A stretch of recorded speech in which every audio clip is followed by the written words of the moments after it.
All right. So, y'all, 1.1 is an overview of statistics.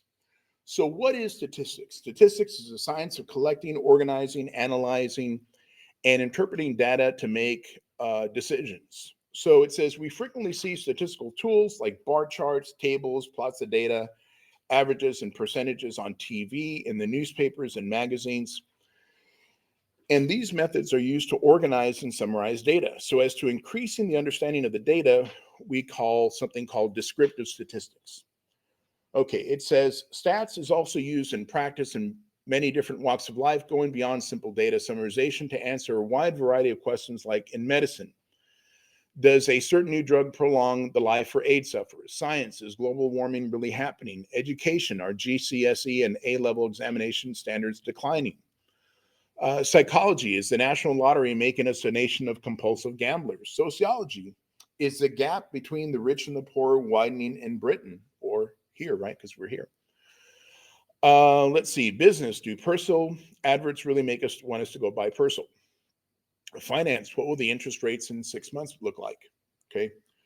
So, data, y'all, data consists of information coming from observations, counts, measurements, or responses. So, data could be like, hey, look, we're all going to line up here against the wall and we're going to take our heights. And then we're going to have everybody's heights. We'll do it like the way they do in medicine. Anytime you go to the doctor and they ask you, how tall are you, right? I go and I say 6'3". You know what they write down? They write 75, right? Because it's 75 inches. You know what I mean? That's how they write it. So, that would be data, right? Stuff like that. Okay, so, two things we're going to talk about today, y'all. Population is a collection of all outcomes, responses, measurements, or counts that are of interest. And a sample is a subset or part of a population.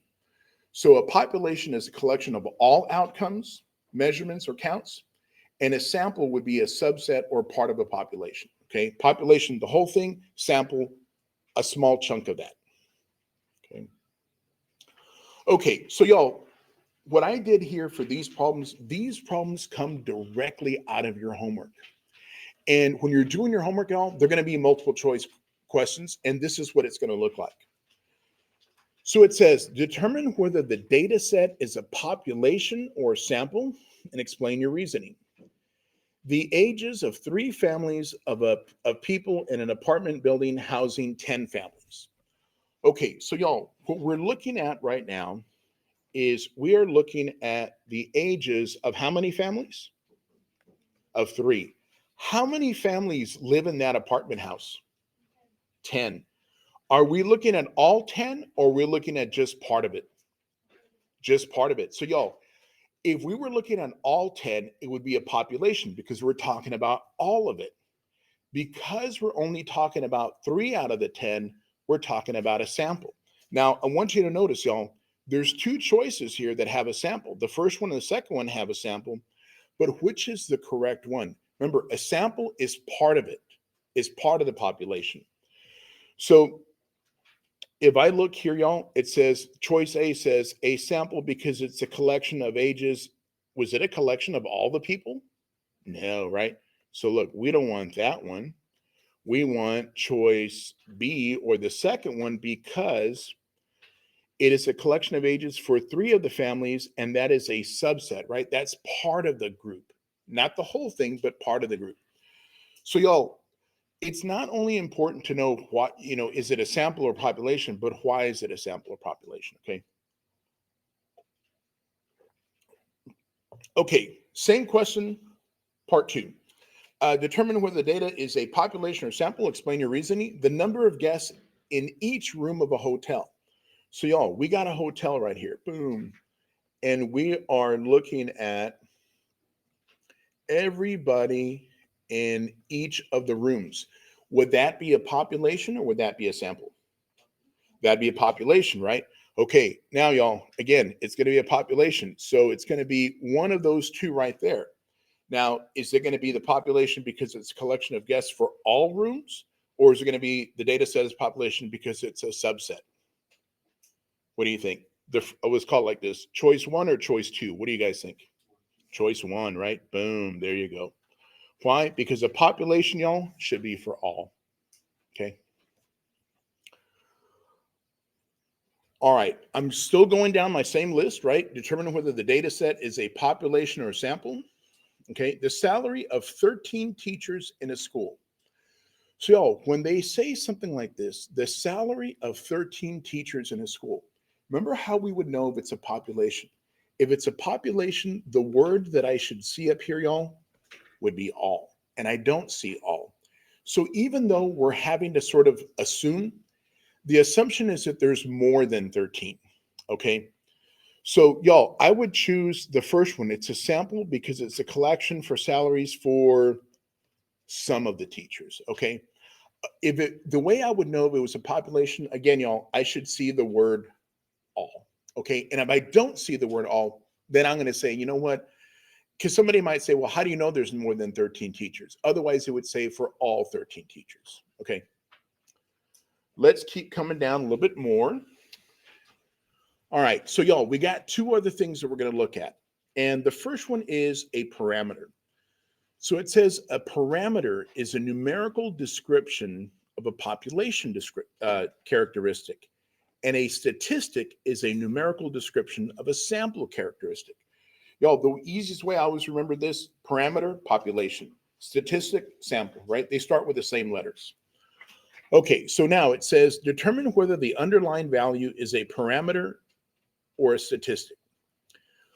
Okay, the average score for a class of 28 students taking a calculus midterm exam was 72%. Okay, so let's take a look here, y'all. The class had how many students in there? 28, right? So we're talking about all the students in the class. Okay, if we're talking about all the students in the class, y'all, we are looking at a population characteristic. So my answer should be parameter, right?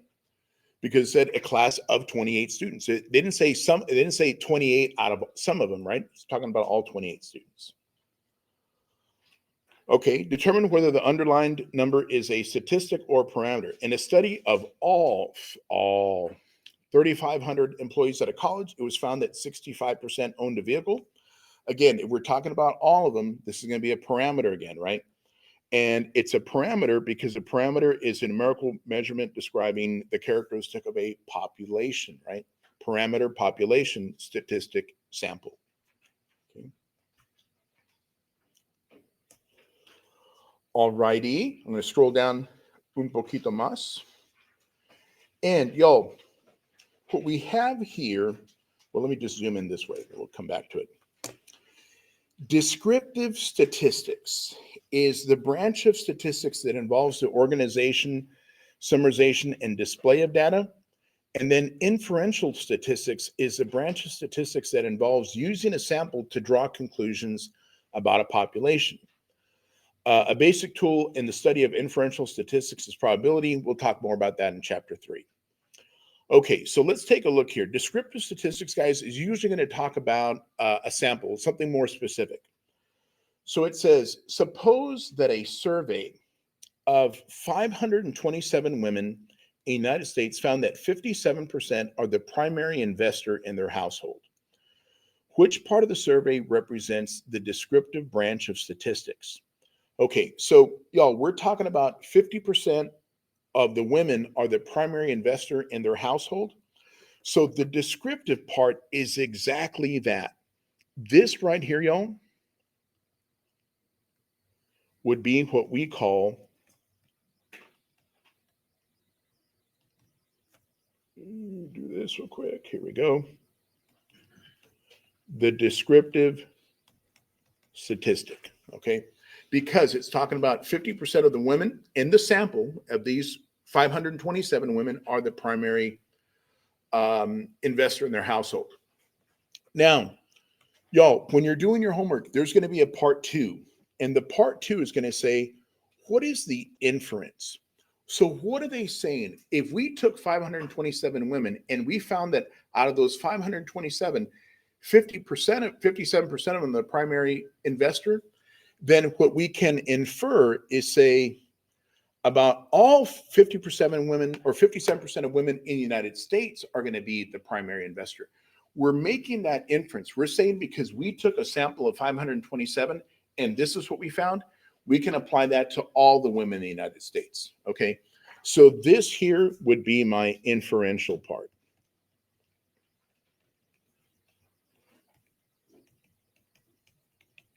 Okay, boom.